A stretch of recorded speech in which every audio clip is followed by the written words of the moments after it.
Hello students. सो जैसा कि आप सबको पता है कि हमने 2 पार्ट्स लाइट चैप्टर के कंप्लीट कर लिए थे, जिसमें एक बेसिक इंट्रोडक्शन वाला पार्ट था और एक स्फेरिकल मिरर्स का जो भी इमेज फॉर्मेशन वाला पार्ट था वो था पूरा कंप्लीट। ठीक है, उसमें हमने सारी इमेज फॉर्मेशन कर ली थी और इमेज फॉर्मेशन वाले पार्ट में मैंने आपको बताया था कि हम नेक्स्ट वीडियो में मिरर फार्मूला, मैग्नीफिकेशन और इससे जुड़े हुए जितने भी न्यूमेरिकल्स होते हैं, इनके ऊपर जितने भी बेस्ड न्यूमेरिकल्स होते हैं वो सब करेंगे। तो इस वीडियो में हमने स्टार्ट करना है मिरर्स फार्मूला। तो मिरर्स फार्मूला जो होता है वो बेसिकली सिंपल सा एक रिलेशनशिप होता है 3 चीज़ों के बीच में। ठीक है, अब वो 3 चीज़ें क्या होती हैं? 3 चीज़ें होती हैं फोकल लेंथ, ठीक है, फोकल लेंथ हो गया, और इमेज डिस्टेंस। ये डिस्टेंसेस कहाँ से मेजर करते हैं हम लोग? पोल से मेजर करते हैं इमेज डिस्टेंस, और साथ में ऑब्जेक्ट डिस्टेंस। इन तीनों का जो रिलेशन होता है वो मिरर फार्मूला होता है। इसमें हम लोग प्लस का साइन लगाते हैं इसके और इसके रेसिप्रोकल के बीच में। ठीक है, अब देखो कैसे रिप्रेजेंट करते हैं इसको रिप्रेजेंट किया जाता है 1/f, मतलब f मतलब फोकल लेंथ, 1/v, v मतलब इमेज डिस्टेंस, प्लस में 1/u। ये होता है हमारा मिरर्स फार्मूला। अब इसको कहाँ कैसे यूज़ करना है ये सब मैं आपको इसके थोड़ी देर बाद बताऊँगा जब हम न्यूमेरिकल स्टार्ट करेंगे। ये तो हो गया मिरर्स फार्मूला। अब इसके बाद जो नेक्स्ट आता है ना हमारा, वो होती है हमारी मैग्नीफिकेशन। अब ये मैग्नीफिकेशन क्या चीज़ है? मैग्नीफिकेशन ना सिंपल सा एक मेजर है जो हमें ये बताता है कि ऑब्जेक्ट से कितने गुना बड़ी या कितने गुना छोटी इमेज बन रही है। ठीक है, मैग्नीफिकेशन एक मेज़र होता है, या ऐसे कह लो कि ऑब्जेक्ट से कितने गुना बड़ी इमेज बनी है, कितने गुना छोटी इमेज बनी, अगर हमने उसको मेजर कर लिया उसे हम मैग्नीफिकेशन कहते हैं। ठीक है, क्वेश्चन में भी आपको ऐसे बोला जाएगा, a concave mirror produces 4 times magnified image या 4 टाइम्स एनलार्ज्ड इमेज, इस तरीके से बोला जाएगा। तो जो टाइम से पहले लगा होगा 4, 3, 2 जो भी लगा होगा वही आपकी मैग्नीफिकेशन होगी। ठीक है, जैसे इसको हम स्मॉल m से रिप्रेजेंट करते हैं। अब मैग्नीफिकेशन का जो फॉर्मूला होता है वो होता है -v/u, या फिर ये एक पहला फॉर्मूला इसका ये होता है, या फिर h'/h, और ये सब आप बहुत अच्छे से जानते हैं। v इमेज डिस्टेंस होता है, u ऑब्जेक्ट डिस्टेंस होता है, h' हाइट ऑफ इमेज होती है, और जो h होता है यहाँ पर वो हाइट ऑफ ऑब्जेक्ट होती है। तो अब मैग्नीफिकेशन से हम क्लासिफिकेशन करते हैं। वो क्लासिफिकेशंस क्या होती हैं वो देख लेते हैं। पहली क्लासिफिकेशन होती है इमेज के ऊपर। अगर मैग्नीफिकेशन नेगेटिव आती है तो जो इमेज होती है ना वो रियल एंड इन्वर्टेड बोली जाती है। अब इसको मैं प्रूफ भी करके दिखा देता हूँ क्यों करते हैं इसको। जब भी मैग्नीफिकेशन नेगेटिव आएगी तब हम हमेशा इमेज कौन सी बोली जाएगी? Real and inverted. देखो कैसे, सपोज करते हैं हमारे पास एक रे डायग्राम है कनकेव मिरर का। अब हमने ऑब्जेक्ट को रखा। अब सबसे पहले तो हमें इस फॉर्मूला में देखना है, इस फॉर्मूला से हमें नेगेटिव वैल्यू कब मिलेगी? नेगेटिव वैल्यू हमें तभी मिलेगी या तो ये दोनों पॉजिटिव हों, v और u दोनों पॉजिटिव हों, तभी तो हम फॉर्मूला में रख पाएंगे और नेगेटिव साइन इसको नेगेटिव वैल्यू दे देगा। लेकिन u तो हमेशा नेगेटिव होता है, ठीक है, क्योंकि हम ऑब्जेक्ट को हमेशा लेफ्ट साइड में रखते हैं। अभी मैं ये साइन कन्वेंशन में आपको पता चल जाएगा कैसे कैसे मैं बोल रहा हूँ कि u को हम लेफ्ट में रखते हैं तो नेगेटिव होता है, u हमेशा नेगेटिव होता है। तो इसका मतलब ये हुआ कि u का नेगेटिव साइन कैंसिल करने के लिए मुझे v को भी नेगेटिव बनाना पड़ेगा, तभी तो ये वाला माइनस का साइन बच जाएगा। देखो कैसे, सपोज करो हमने यहाँ पर एक ऑब्जेक्ट को रखा जो इससे 5 सेंटीमीटर दूर है। ठीक है, ये 5 सेंटीमीटर से दूर है। इसकी जो इमेज बन रही है ना वो यहाँ बन रही है इससे 10 सेंटीमीटर दूर, यहाँ मान लेते हैं। अगर हम इस चीज़ को इस फॉर्मूला में पुट करते हैं, ठीक है, अब साइन कन्वेंशन में एक चीज़ बोली जाती है कि मिरर के लेफ्ट साइड वाली जितनी भी चीज़ें होती हैं वो सब नेगेटिव में ली जाती हैं। मिरर के लेफ्ट साइड में जितनी भी चीज़ें होंगी सबका जो डिस्टेंस होगा पोल से लेकर यहाँ तक, जब हम हॉरिजॉन्टली डिस्टेंस को मेजर करेंगे तो वो नेगेटिव होगा। तो उसके हिसाब से मैग्नीफिकेशन का जो फॉर्मूला होगा ये माइनस एज इट इज़ रहेगा। और फॉर्मूला में पुट करने के समय आपको ये चीज़ याद रखनी है कि जो चीज़ आप उठा रहे हो ना उसका साइन भी आपने उसके साथ ही लिखना है। जैसे हमने यहाँ पर v को लिखना है तो v का साइन क्या होगा? -10, मिरर के लेफ्ट साइड में बन रहा है। इसी तरीके से इसका साइन होगा -5।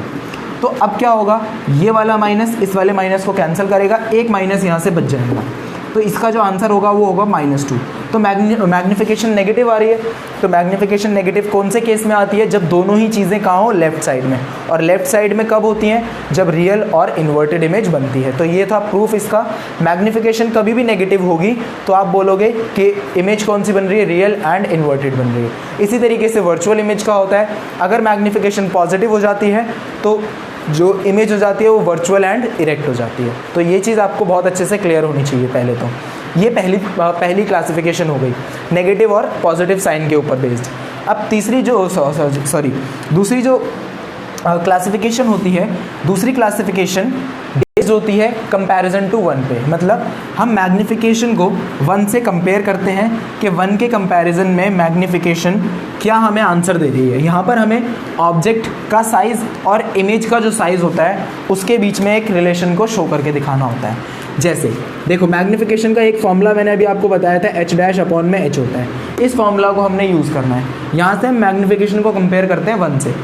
अगर मैग्नीफिकेशन कभी भी 1 से ग्रेटर आएगी, और ये 1 से ग्रेटर कब आएगी, जब यहाँ पर मैं ऊपर कोई बड़ी वैल्यू रखूँ, नीचे कोई छोटी वैल्यू रखूँ। सपोज करते हैं जो इमेज बन रही है वो 10 सेंटीमीटर की बन रही है, ठीक है, और ऑब्जेक्ट की हाइट है 5 सेंटीमीटर।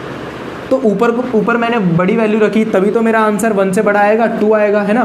तो इसका मतलब ये हुआ कि जब भी मैग्नीफिकेशन की वैल्यू 1 से बड़ी आएगी तो उसका मतलब होगा कि आपकी जो इमेज है वो ऑब्जेक्ट से बड़ी बन रही है, इसलिए हम इस इमेज को बोलेंगे enlarged image. Enlarged image. Magnification अगर 1 से बड़ी होगी, 1 से बड़ी तभी तो होगी जब ऊपर वाली वैल्यू बड़ी हुई, और ऊपर वाली वैल्यू होती किसकी है, इमेज की। तो इमेज बड़ी बन रही है, तो इमेज बड़ी बनने का मतलब क्या हुआ, इमेज कैसे है, एनलार्ज्ड है। फिर दूसरी हम शो करते हैं magnification is equals to 1। Magnification is equals to 1 कब होगी, जब ये दोनों ही वैल्यूज बराबर हो जाए। जैसे ये भी 5 हो जाए, ये भी 5 हो जाए, दोनों कैंसिल हो गया, आंसर 1 आ जाएगा। तो इसका मतलब ये हुआ कि h' is equals to h हो गया, मतलब height of image is equals to height of object हो गई। यहाँ पर हम बोलेंगे कि ऑब्जेक्ट और जो इमेज है वो कैसे हैं, सेम साइज के हैं, ठीक है। फिर नेक्स्ट होता है मैग्नीफिकेशन इज लेस देन 1। जब मैग्नीफिकेशन 1 से छोटी हो, 1 से छोटी कब होगी, जब ऊपर वाली वैल्यू छोटी हो जाए और नीचे वाली वैल्यू बड़ी हो जाए। मतलब जैसे 5 और अपॉन में 10 रख लो, तो इसको जब ये कैंसिल करेगा तो यहाँ पर 0.5 आ जाएगा। तो इसका मतलब ये हुआ कि ऊपर वाली जो वैल्यू थी वो अब छोटी हो गई। तो इससे हमें ये पता चला कि इस बार जो ऑब्जेक्ट है वो इमेज से बड़ा है। तो इस सिचुएशन में इमेज कैसी बन रही होगी, डिमिनिश्ड बन रही होगी। तो ये मैग्नीफिकेशन के ऊपर बेस्ड 2 क्लासिफिकेशंस हैं, जिसको हम करते हैं एक पॉजिटिव नेगेटिव साइन से, जो हमें बताता है रियल एंड इन्वर्टेड इमेज है, और एक कंपैरिजन इसका करते हैं हम 1 से, जिससे हमें पता चलता है कि इमेज एनलार्ज्ड है, सेम साइज़ की है या डिमिनिश्ड है। तो ये चीज़ इंपॉर्टेंट थी, आपको अच्छे से आनी चाहिए। अब चलते हैं साइन कन्वेंशंस के ऊपर। अब जो साइन कन्वेंशंस हैं न्यूमेरिकल करने के लिए अगर आपको कुछ आना चाहिए तो मोस्ट इंपॉर्टेंट चीज़ है साइन कन्वेंशन। अगर आपको साइन कन्वेंशंस नहीं आते हैं तो आपके सारे न्यूमेरिकल्स गलत हो जाएंगे, सारे, क्योंकि साइन गलत पुट कर देंगे और आंसर नेगेटिव की जगह पॉजिटिव में आ जाएगा, पॉजिटिव की जगह नेगेटिव में आ जाएगा। तो साइन कन्वेंशंस जो होते हैं, साइन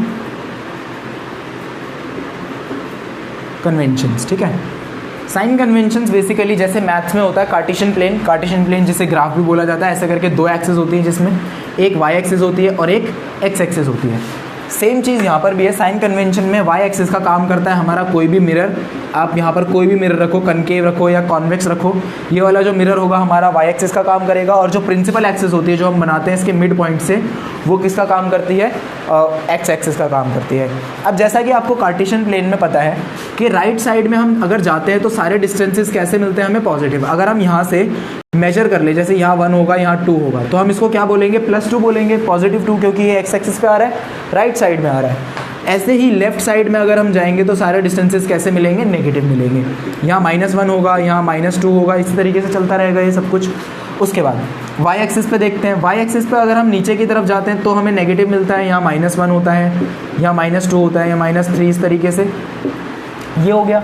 नीचे की तरफ जाओगे, मतलब नीचे अगर कोई इमेज बनेगी तो इमेज की जो हाइट नापी जाएगी वो नीचे की तरफ जाते हुए नापी जाएगी।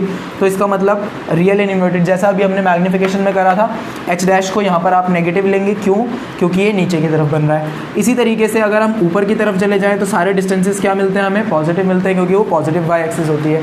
तो इस साइन कन्वेंशन से हमारे पास कंक्लूड होकर आता है कि ऑब्जेक्ट को तो हमने हमेशा लेफ्ट साइड रखना होता है, तो लेफ्ट साइड में सारे डिस्टेंसेस क्या होंगे, नेगेटिव होंगे। तो सभी मिरर्स के लिए जो u होता है वो नेगेटिव होता है, ठीक है। सभी मिरर्स के लिए u जब भी आप लोगे, मतलब ऑब्जेक्ट का जो डिस्टेंस लोगे वो हमेशा क्या होगा, नेगेटिव होगा। अब बात करते हैं कनकेव और कॉन्वेक्स मिरर की अलग अलग। कॉन्वेक्स और कनकेव। कॉन्वेक्स मिरर के लिए जो फोकल लेंथ होगी, अब फोकल लेंथ आप जानते हैं, कॉन्वेक्स मिरर जो होता है इस तरीके से होता है। इसका जो स्फेयर बनता है वो इस साइड बनता है, इसका सेंटर भी इस साइड होगा, तो सेंटर इस साइड होगा तो फोकस भी इस साइड होगा, राइट साइड में। तो राइट साइड में फोकस होने की वजह से राइट साइड के सभी डिस्टेंसेस क्या होते हैं, पॉजिटिव होते हैं। तो कॉन्वेक्स मिरर की फोकल लेंथ जो होती है वो पॉजिटिव होती है। कनकेव मिरर का फोकस पॉइंट इधर होता है, तो इसलिए इसकी फोकल लेंथ क्या होती है, नेगेटिव होती है। ठीक है, अब बात करते हैं इमेज की। कॉन्वेक्स मिरर हमेशा वर्चुअल इमेज बनाता है, वर्चुअल इमेज राइट साइड में बनती है, इसलिए यहाँ पर v को पॉजिटिव लिया जाता है। कॉन्केव मिरर 6 में से 5 केसेस में रियल इमेज बनाता है जो लेफ्ट साइड में बनती है, इसलिए यहाँ पर v को नेगेटिव लिया जाता है। ठीक है, और क्या बच गया, u तो हमने लिख ही लिया। ठीक है, अब ये हमारा बिल्कुल कंप्लीट हो गया है कि यहाँ से हमने u को नेगेटिव लेना है सभी मिरर्स के लिए। फोकल लेंथ जो होती है कॉन्वेक्स मिरर की पॉजिटिव होती है, कॉन्केव मिरर की नेगेटिव होती है, और जो v होता है इसके लिए पॉजिटिव होता है क्योंकि ये वर्चुअल इमेज बनाता है, इसके लिए नेगेटिव होता है क्योंकि ये रियल इमेज बनाता है। अब बात करते हैं हाइट ऑफ ऑब्जेक्ट और हाइट ऑफ इमेज की। हाइट ऑफ ऑब्जेक्ट जो होता है इस तरफ रखी जाती है। ठीक है, ऊपर की तरफ जब हम जाएंगे तो ऑब्जेक्ट की हाइट को आपने हमेशा पॉजिटिव लेना है। ठीक है, ऑब्जेक्ट की हाइट को आपने हमेशा पॉजिटिव लेना है, चाहे वो कॉन्वेक्स मिरर हो या कॉनकेव मिरर हो। ठीक है, क्योंकि ऑब्जेक्ट की हाइट जो होती है वो ऊपर की तरफ मेजर की जाती है। लेकिन अब कॉन्वेक्स मिरर कैसी इमेज बनाता है, वर्चुअल इमेज बनाता है, और वर्चुअल इमेज जब होती है तो वो इरेक्ट होती है। इरेक्ट इमेज का मतलब क्या हुआ कि ऊपर की तरफ बनेगी, तो अगेन यहाँ पर इमेज जो होगी वो क्या होगी, पॉजिटिव हो जाएगी। इमेज की जो हाइट होगी वो पॉजिटिव हो जाएगी। जब भी कॉनकेव मिरर जो होता है वो रियल इमेज बनाता है, तो रियल इमेज हमेशा कैसी होती है, इन्वर्टेड होती है। तो इस इन्वर्टेड होने की वजह से वो नीचे की तरफ बनेगी, जैसे ये बना के दिखाई थी मैंने आपको ये वाली। तो एच डैश जो होगा यहाँ पर वो नेगेटिव हो जाएगा। ठीक है, कॉन्वेक्स मिरर्स के लिए सभी पॉजिटिव होते हैं बस एक यू को छोड़ के। कॉनकेव मिरर के लिए सिर्फ एक एच पॉजिटिव होता है, बाकी सब कुछ नेगेटिव होता है। सिर्फ एक एच पॉजिटिव होता है, बाकी सब कुछ नेगेटिव होता है। सब कुछ यू भी नेगेटिव होता है, फोकल लेंथ भी, इमेज डिस्टेंस भी और हाइट ऑफ इमेज भी। तो ये चीज़ आपको साइन कन्वेंशन बहुत अच्छे से आनी चाहिए, इसी के बेस पे आपको न्यूमेरिकल्स समझ में आएंगे। तो ये नोट कर लीजिए बहुत अच्छे से। इसके बाद हम करते हैं न्यूमेरिकल्स। सो स्टूडेंट्स, अब जो है पहला न्यूमेरिकल हमारे सामने है। ठीक है, एनसीईआरटी का 6th क्वेश्चन बैक एक्सरसाइज का, तो जिसमें हमें बोला है कि एक कॉनकेव मिरर है जो 3 times magnified image, real image produce कर रहा है कौन से ऑब्जेक्ट की, जो ऑब्जेक्ट इससे 10 सेंटीमीटर दूर रखा हुआ है। ठीक है, a concave mirror produces 3 times magnified real image of an object placed 10 centimetre in the front of it. Where is the image located. सबसे पहले क्वेश्चन को आपने कम से कम 2 बार पढ़ना है, जिसमें हमें पता चल जाए अच्छे से कि क्वेश्चन बोलना क्या चाह रहा है। तो हमें क्वेश्चन में क्या पूछा, सबसे पहले एक कॉनकेव मिरर है जो कैसी इमेज प्रोड्यूस कर रहा है, 3 टाइम्स मैग्नीफाइड इमेज। जब मैं आपको मैग्नीफिकेशन बता रहा था तो उसमें मैंने बोला था कि टाइम्स से पहले जो भी लिखा होगा 3, 2, 4 वही उसकी मैग्नीफिकेशन होती है। अब मैग्नीफिकेशन का साइन कहाँ से डिसाइड होगा, मैग्नीफिकेशन का साइन डिसाइड होगा यहाँ से। मैंने आपको बताया था कि मैग्नीफिकेशन जब नेगेटिव होती है तो इमेज कौन सी होती है, रियल। जब मैग्नीफिकेशन पॉजिटिव होती है तो इमेज कैसी हो जाती है, वर्चुअल। तो मैग्नीफिकेशन यहाँ पर क्या होगी, m इज इक्वल्स टू -3। ठीक है, 3 टाइम्स मैग्नीफाइड। अब मैग्नीफाइड का मतलब होता है एनलार्ज, मतलब बड़ी है, इसलिए ये -3 लिखा मैंने। अगर ये छोटी होती तो हम कुछ और लिखते। Of the object place 10 centimetre in front of it, यानी कि ऑब्जेक्ट को कितना दूर रखा गया है, इससे 10 सेंटीमीटर रखा है, तो u की वैल्यू क्या होती है, -10। u हमेशा नेगेटिव होता है इसलिए -10। उसके बाद where is the image located, हमें निकालना है v। ठीक है, ये हमें निकालना है। तो इसमें हमारे पास एक पहले सबसे पहले तो मिरर्स फॉर्मूला होता है 1/f is equals to 1/v plus 1/u। लेकिन इस फॉर्मूला के लिए हमें f की ज़रूरत है, f तो हमें दिया नहीं है, इसीलिए हमारे पास एक और दूसरा फॉर्मूला होता है जिसको हम लिखते हैं -v/u। और तीनों ही चीज़ हमें 2 चीज़ इसमें से दे रखी है, तीसरी हमें निकालनी है, तो इसको यूज़ करते हैं। तो हमें फॉर्मूला पता है, मैग्नीफिकेशन है -3 इज इक्वल्स टू -v की वैल्यू हमें चाहिए, और u की जगह पर हम रखेंगे -10। ठीक है, तो यहाँ से ये आपस में कैंसिल हो जाएगा, साइन माइनस का साइन जो होगा कैंसिल हो जाएगा, ये 10 इधर जाके मल्टीप्लाई हो जाएगा। जैसे ही इधर जाके मल्टीप्लाई होगा आंसर क्या आ जाएगा हमारा, -30 सेंटीमीटर। तो v की वैल्यू क्या आई, -30 सेंटीमीटर, यानी कि जो इमेज है वो मिरर से कितनी दूर लोकेटेड है, -30 सेंटीमीटर। आप इसको स्टेटमेंट में लिख देंगे, the image is located at a distance of 30 centimetre from the mirror. ठीक है, मिरर से 30 सेंटीमीटर दूर जो है इमेज लोकेटेड है। तो ये पहला न्यूमेरिकल था, बहुत इजी सा न्यूमेरिकल था। तो अब जो नेक्स्ट क्वेश्चन है वो है, an object is placed at a distance of 10 centimetre from a convex mirror of radius of curvature 30 centimetre. सबसे पहले जब आप न्यूमेरिकल सॉल्व करोगे, इन्फॉर्मेशन आपने नोट करनी है, आपको दिया क्या क्या हुआ है। क्वेश्चन में लिखा है an object is placed at a distance of 10 centimetre from a convex mirror, यानी कि एक ऑब्जेक्ट है जिसको कॉन्वेक्स मिरर से कितना दूर रखा गया है, 10 सेंटीमीटर दूर रखा गया है, और ऑब्जेक्ट डिस्टेंस को हम u से लिखते हैं, तो ये हो गया आपका -10 centimetre. Convex mirror of radius of curvature, यानी कि आपको रेडियस ऑफ कर्वेचर दिया हुआ है, रेडियस ऑफ कर्वेचर r से रिप्रेजेंट किया जाता है, ये आपको दिया हुआ है 30 centimetre. Find position and nature of the image. Find the position, position का मतलब हुआ कि आपको v की वैल्यू निकालनी है, और नेचर हम बताएंगे कि रियल इन्वर्टेड है या वर्चुअल इरेक्ट है। ठीक है, तो सबसे पहले हमें इसमें देखो, अब फोकल लेंथ निकालनी पड़ेगी, तो फोकल लेंथ का एक फॉर्मूला मैंने आपको बताया था जो होता है r/2। ठीक है, अब सबसे पहले हमें r का साइन देखना पड़ेगा या फोकल लेंथ का साइन देखना पड़ेगा। साइन कन्वेंशन में मैंने आपको बताया था कि कॉन्वेक्स मिरर का अगर आप कभी भी साइन कन्वेंशन भूल जाते हैं तो कॉन्वेक्स मिरर इस तरफ बनता है, इसका सर्कल इस तरफ बनेगा, सर्कल की जगह इसका सेंटर इधर होगा, एक्सिस इधर, फोकस पॉइंट इधर।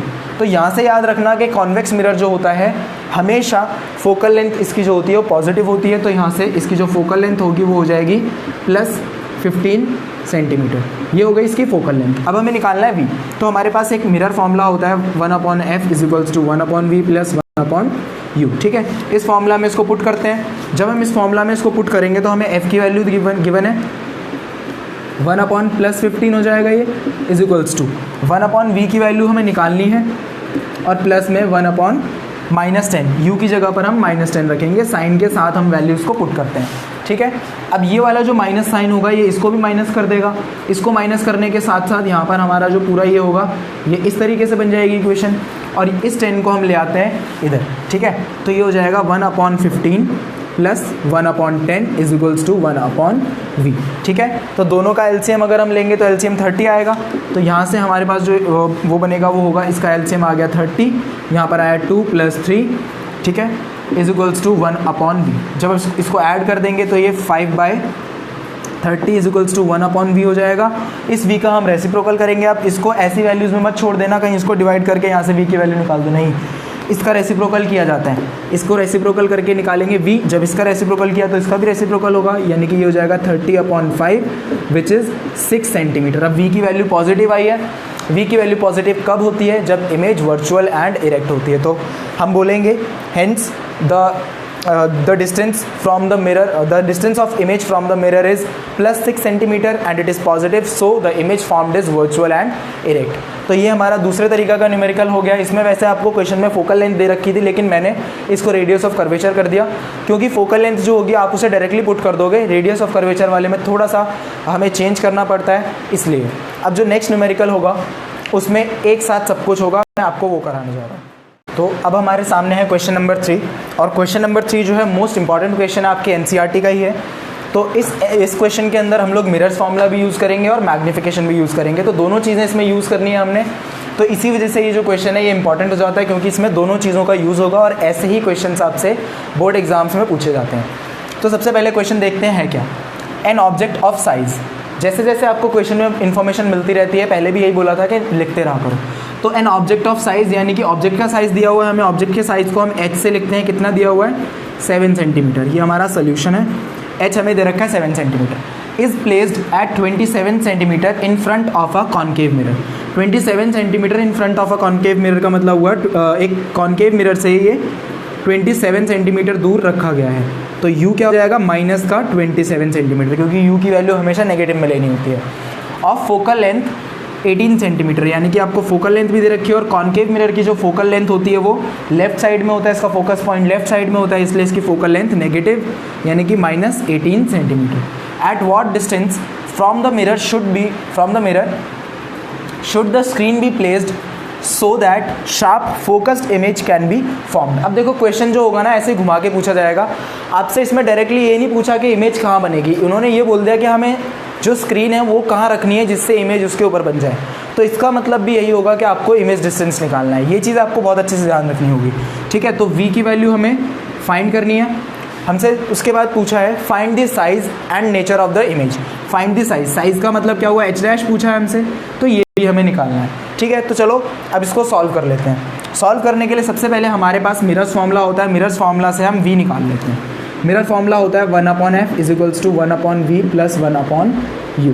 एफ का साइन नेगेटिव है तो एफ का साइन जो है नेगेटिव पुट करेंगे, ये हो जाएगा 1/-18 इज इक्वल्स टू 1/v हमें चाहिए, यहाँ पर plus sign as it is और u की जगह पर माइनस का 27।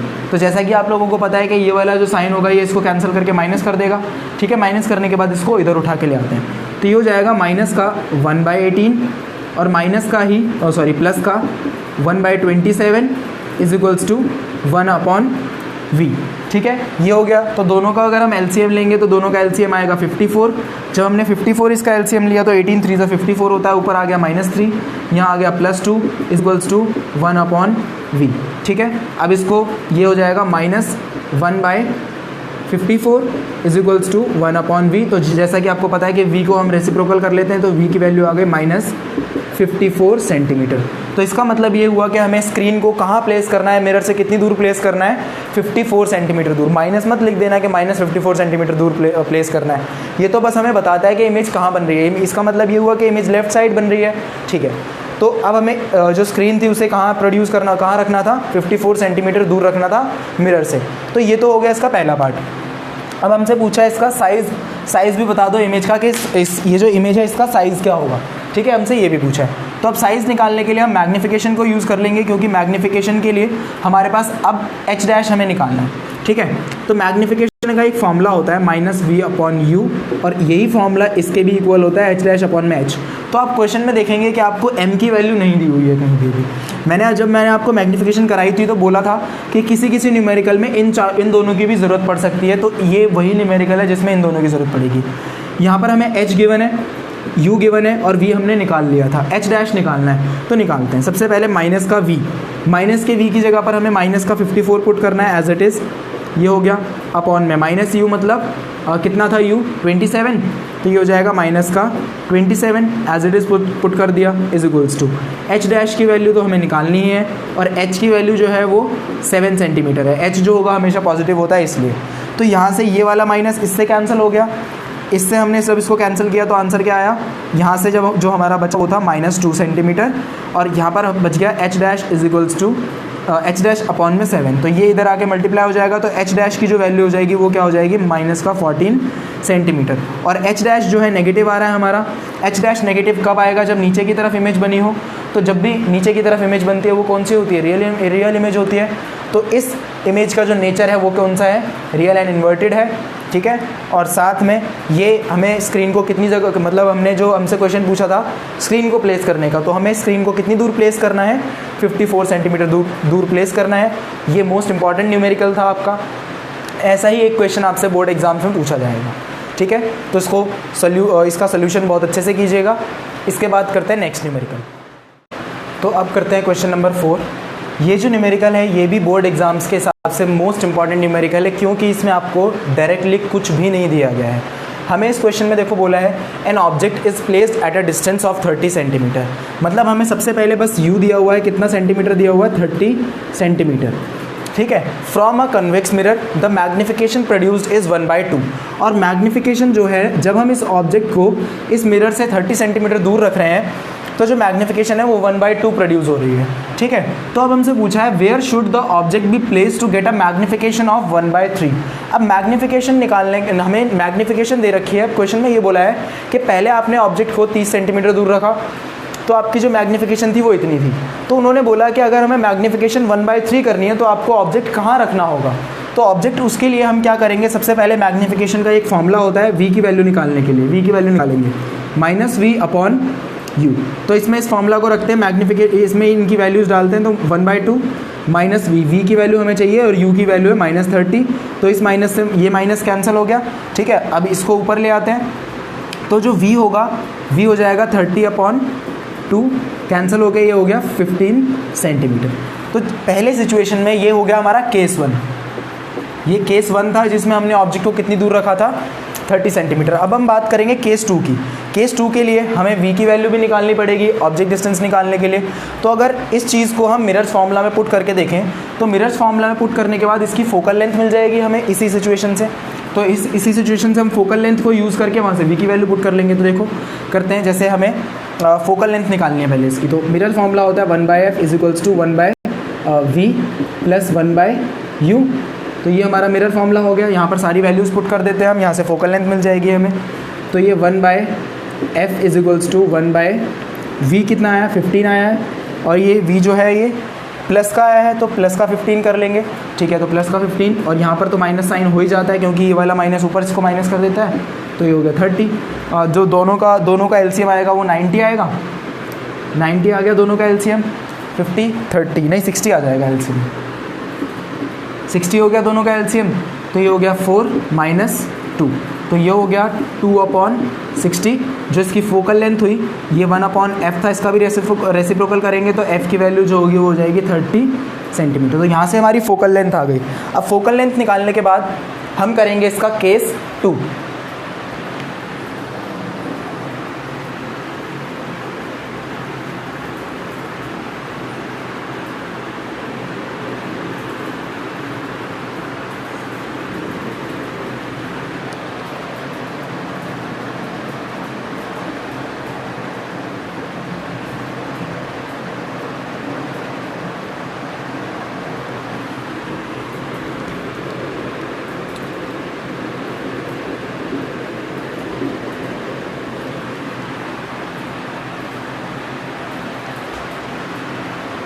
तो अब आ जाते हैं केस 2 पे, जिसमें हमें सिर्फ फोकल लेंथ गिवन है, क्योंकि जो केस 1 था उसमें हम ऑब्जेक्ट को वहाँ रख रहे थे। अब मैग्नीफिकेशन भी हमें इसमें गिवन है, मैग्नीफिकेशन है 1/3। तो मैग्नीफिकेशन को यूज़ करके हम एक इक्वेशन बना लेते हैं पहले, जिससे हम u की वैल्यू इजीली फाइंड कर पाएंगे, क्योंकि दोनों ही वैल्यूज़ हमारे पास केस 2 में नहीं है, ना इमेज की वैल्यू है, ना इमेज डिस्टेंस की वैल्यू, ना ऑब्जेक्ट डिस्टेंस की वैल्यू। तो मैग्नीफिकेशन को यूज़ करके एक इक्वेशन बना लेते हैं। तो मैग्नीफिकेशन का जो फॉर्मूला होता है वो होता है -v/u, ठीक है। ये हो जाएगा 1/3, 1/3 इज इक्वल्स टू -v/u। तो अगर हम यहाँ से v की वैल्यू निकालना चाहें तो v की वैल्यू क्या निकलेगी यहाँ से, v इज इक्वल्स टू हो जाएगा माइनस का u/3। इसको हम इधर लेके आ जाएंगे, क्रॉस मल्टीप्लाई करेंगे। तो अब इस वैल्यू को हम मिरर्स फार्मूला में पुट करेंगे दोबारा से, ठीक है। मिरर्स फार्मूला जो होगा वो होगा 1/f is equals to 1/v और प्लस में 1/u। ये हमारा मिरर्स फार्मूला होगा।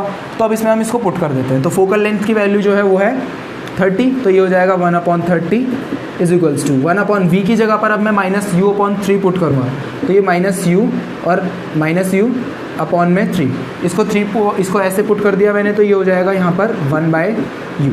अब ये जो होता है, जैसे आपने मैथ्स में पढ़ा होगा कि a/b/c होता है, तो ये वाली जो चीज़ होती है सबसे ऊपर चली जाती है और ये यहीं की यहीं रह जाती है। तो यहाँ पर इसका जो सोल्यूशन होगा अब वो हो जाएगा 1/30 is equals to -3/u plus 1/u, ठीक है। तो बेस सेम है दोनों के, तो जब बेस सेम होते हैं तो एलसीएम एज इट इज आ जाता है। तो ये हो जाएगा u/-3 प्लस का 1, तो यहाँ से बचेगा -2/u। तो अगर हम इसकी क्रॉस मल्टीप्लाई कर ले तो जो u की वैल्यू है यहाँ से u और इसको कंपेयर करें जब हम, तो ये हो जाएगा -2/u इज इक्वल्स टू 1/30। इस 30 को इधर ले आते हैं, इस u को इधर ले आते हैं, तो यहाँ से जो u की वैल्यू होगी वो u इज इक्वल्स टू हो जाएगा -2 × 30। तो u की वैल्यू आ गई -60 सेंटीमीटर। तो मतलब हमें 1/3 मैग्नीफिकेशन पाने के लिए ऑब्जेक्ट को कितने दूर रखना होगा, मिरर से 60 सेंटीमीटर दूर रखना होगा, ठीक है। तो ये कुछ न्यूमेरिकल्स होते हैं जिनको थोड़ा सा और उलझा के दे दिया जाता है। इन न्यूमेरिकल्स को हमें बहुत ध्यान से करना होता है। हमने पहले क्या किया, केस 1 बनाया। केस 1 में हमें ऑब्जेक्ट डिस्टेंस दिया हुआ था, मैग्नीफिकेशन दी थी, हमने वहाँ से फोकल लेंथ निकाली। केस 2 जो था, जिसमें हमें ना इमेज डिस्टेंस दिया था ना ऑब्जेक्ट डिस्टेंस दिया था, इसलिए हमने उसकी एक v की वैल्यू निकाल के सब्स्टिट्यूशन कर दिया उस v का यहाँ पर, जिससे हमें एक इक्वेशन मिली। इक्वेशन की जगह पर हमने फोकल लेंथ तो हमने निकाल ही ली थी, उसको पुट करके u की वैल्यू भी निकाल ली। तो यहीं पर आपकी ये जो वीडियो है, यहीं पर हम इसको एंड करते हैं। नेक्स्ट जो पार्ट होगा इस चैप्टर का वो लाइट वाला होगा, जिसमें हमने रिफ्रैक्शन के बारे में पढ़ना है सारा।